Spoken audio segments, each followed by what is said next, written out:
Akala ng marami, ang depression ay simpleng pagiging malungkot lang, pero ang totoo, higit pa ito sa luha. Welcome to Explain Mo Nga. Ang depression ay isang serious medical condition.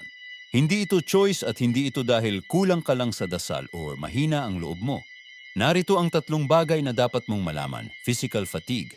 Hindi lang utak ang pagod, pati ang katawan, mabigat, kahit bagong gising parang wala ka ng energy.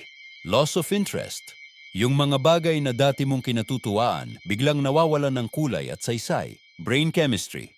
May kinalaman dito ang imbalance ng chemical sa ating utak gaya ng serotonin at dopamine.